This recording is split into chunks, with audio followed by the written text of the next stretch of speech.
Number 2, stay with God. Stay with God.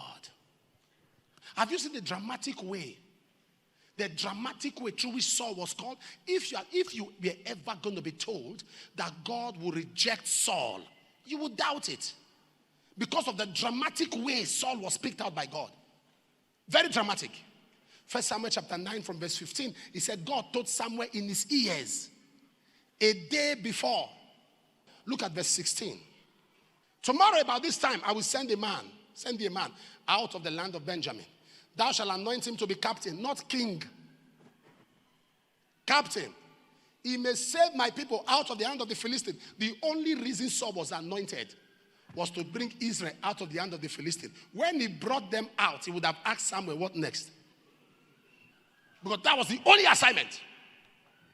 Now I have brought them out of the hand of the Philistines. Please, how do I step aside? Saul was disjointed. Why? He didn't stay with God. We can see the blueprint of Paul's demise and why the Lord took him out. God was very specific. It summarized everything about the life of Saul in that scripture. In 1 Chronicles chapter 10, from verse 13 to 14. It summarized his life. Why he died. Look at the screen. Read it loud and clear.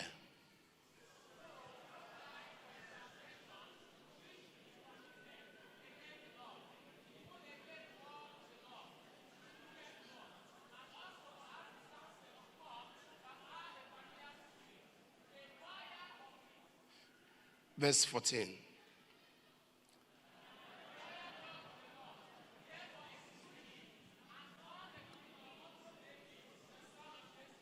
Therefore he slew him. Slew him. From his inception, everything about Saul's life. I told you Saul means to be asked to do something. To be asked. Required of. Demanded of. The people saw that their nations had king. They asked for king. Saul waited for Samuel. Samuel wasn't coming. And the people asked Saul to sacrifice. Is that true? Even when Saul was to be killed, Saul could not be killed until he asked his servant to kill him.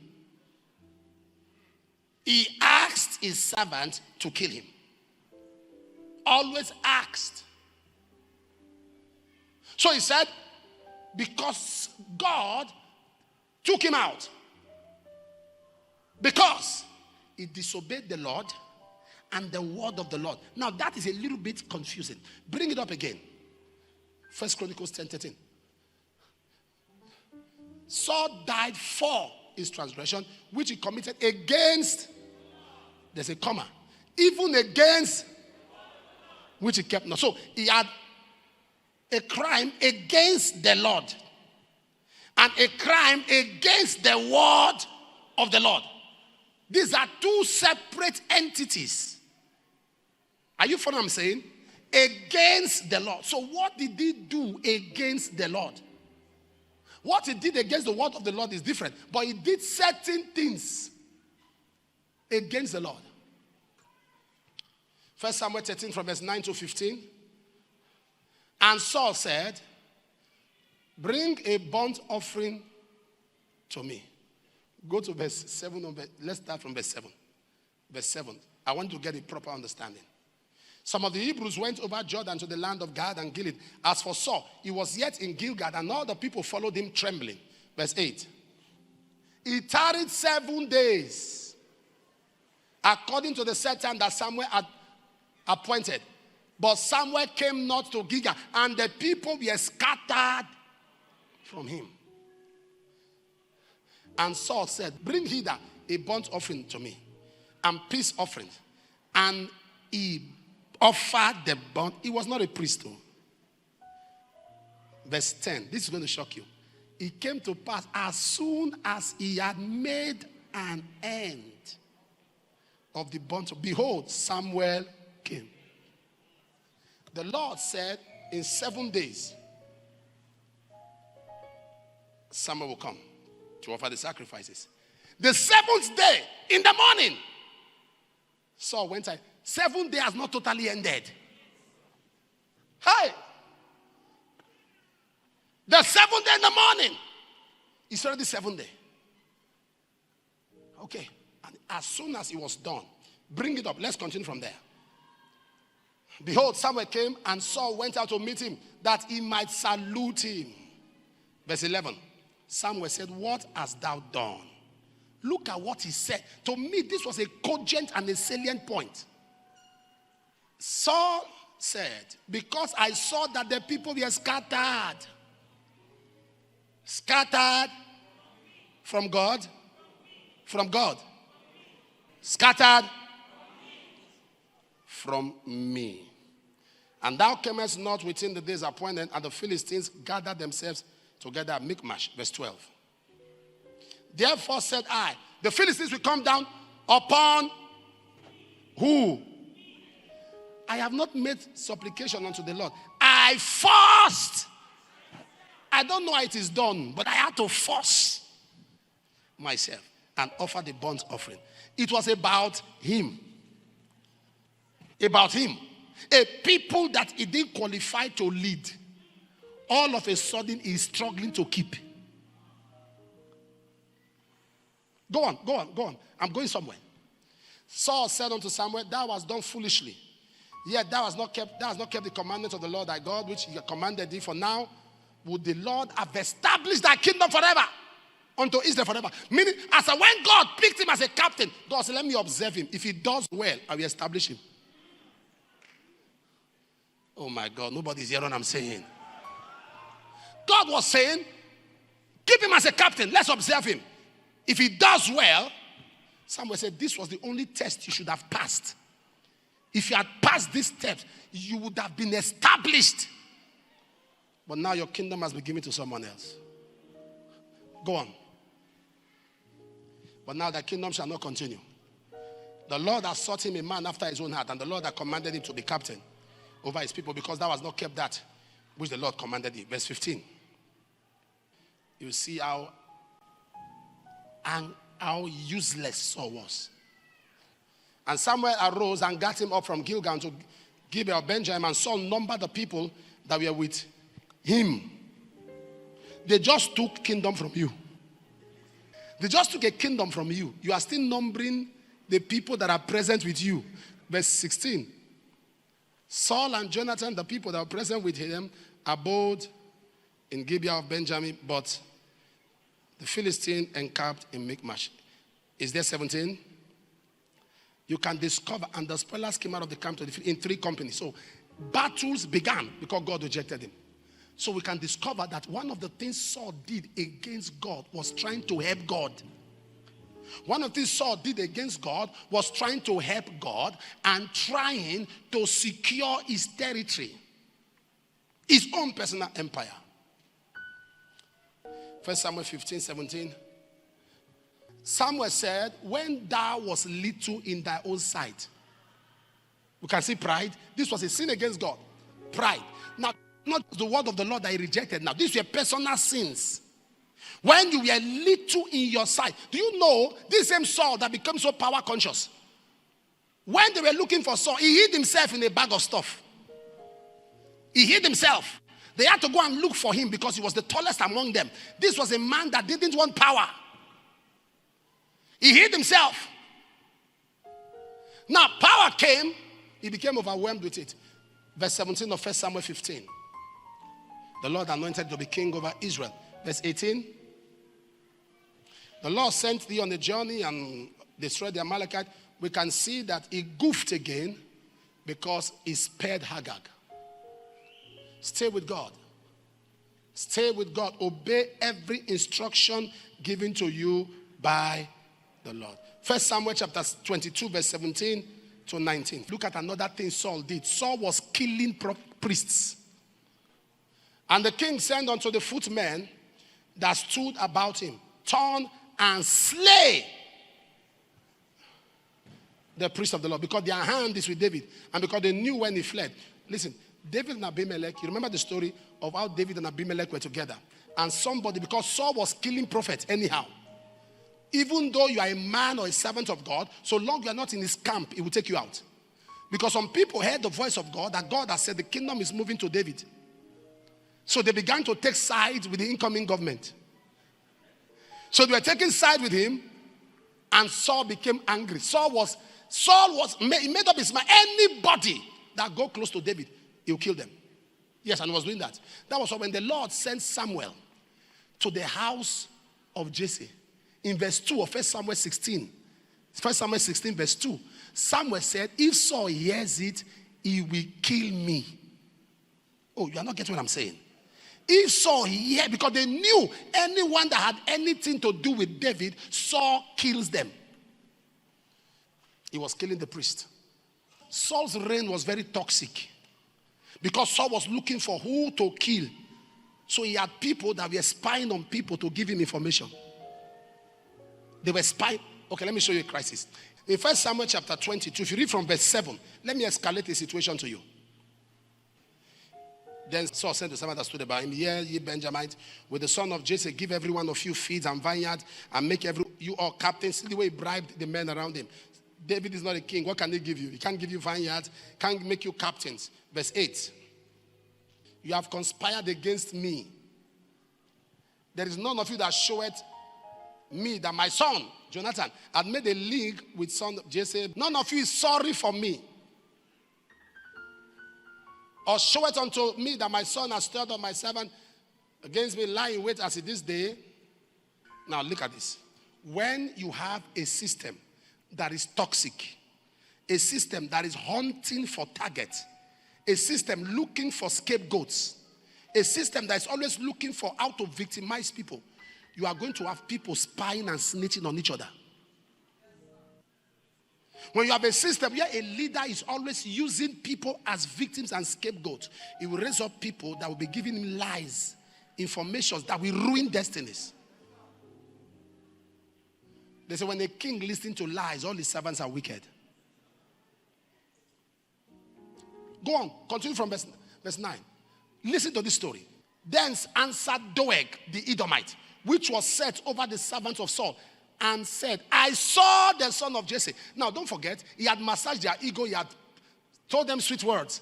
Can David give you vineyard? Can David give you feed? You are not feeling sorry for me. You are here to watch after me. Can David make you a captain? Aye, sir. Excuse me, sir.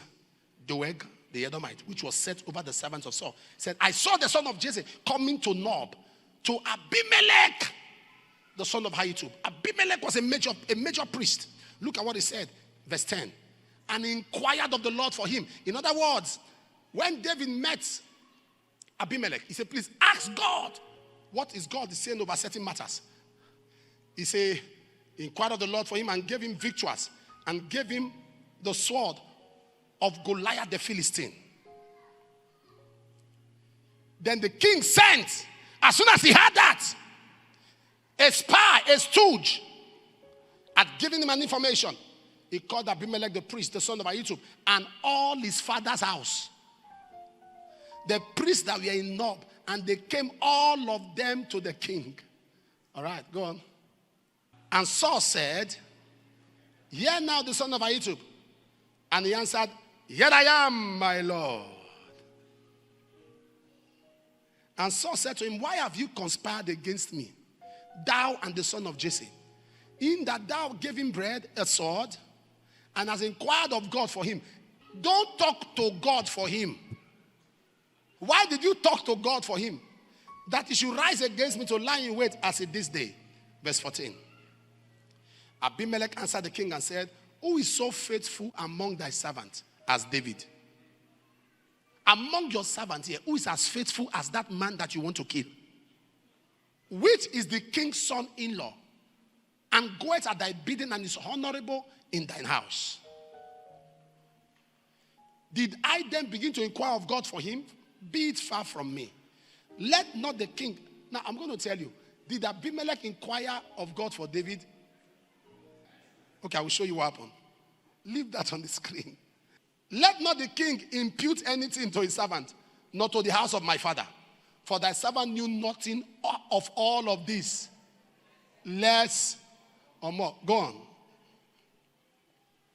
And the king said, thou shalt surely die, Abimelech, thou and all thy father's house. This, I'm telling you what, God's personal issue with Saul, this was different from the instructions God gave him. He offended God personally. So God said, how? He killed the priest. And the king said unto the footmen that stood about him, turn and slay the priest of the Lord, because their hand also is with David, because they knew when he fled and did not show to me. But look at this. But the servants of the king will not put forth their hand to fall upon the priest. 18. And the king said to Doeg, the king of conspiracy, since you can spy on the priest, you can kill the priest. So turn down and fall upon the priest. And Doeg the Edomite turned, and he fell upon the priest and slew on that one person, slew on that day 75 persons that did wear the linen apron. The priest's garment was on them. Pia, pia, pia, pia, pia. He killed 85 priests. And Nob, the city of priests, is smooth. Not only did he stop there, he entered the city because that city was known for priesthood. He began to kill everybody. Look at what he did. He smote with the head of both men and women and children and sucklings and oxen and asses and sheep with the edge of the sword. And one of the sons of Abimelech, the son of Ahitub, named Abiathar, escaped and fled after David. He ran. Abiathar showed David that Saul had slain the Lord's priest. And David said to Abiathar, I knew it! That day when Doeg the Edomite was there, that he will surely tell Saul. There are people, once you see them, you know that the matter will escalate. Once you tell them anything, just get ready. You will see the repeat version from CNN. David said, when I saw him, I knew that Saul. Why not in 2025 prove people wrong? Prove people wrong that you are not a snitch. I have occasioned, David said, look at what I've done. I have occasioned the death of all the persons of thy father's house. Verse 23. Abide thou with me, fear not, for he that seeketh my life seeketh thy life. But with me thou shalt be what? In safeguard. 1 Samuel 21 verse 7. Okay, let's go to verse 5 or verse 4. Let me explain to you what happened between Abimelech and the priest answered and said, David and said, there's no common bread under my hand, but there is hallowed bread, if the young men have kept themselves, at least from women. And David answered the priest and said, of a truth, women have been kept from us. It's not we that kept ourselves from women. It is women. These 3 days since I came out, and the vessels of the young men are holy, and the bread is in a manner common, yea, though it was sanctified this day in the vessel. I'm trying to let you know what was escalated, what Doeg the Edomite saw. So the priest gave him hallowed bread, for there was no bread there but the show bread that was taken from the Lord to put hot bread in the day when it was taken away. David ate bread that was meant for. Verse 7. Now a certain man of the servant of Saul was there, detained before the Lord. And his name was what? Okay, it was, now, did you now see the transaction between Abimelech and David? It was the issue of hunger. Where did he inquire of the Lord? Are you following what I'm talking about? So when Abimelech said, this thing you are saying, I am innocent, it was true. There are many gossips that have killed innocent souls. Many snitches. Anytime you sit down to mutilate people's character, you are killing people. Stay with the Lord. Stay with God.